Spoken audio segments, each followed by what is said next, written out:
it. Yeah. All right, thank you, Andy.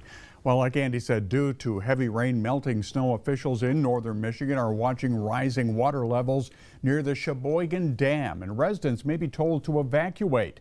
A state of emergency was declared on Friday as water levels climbed. Crews have been working around the clock removing dam gates to increase flow.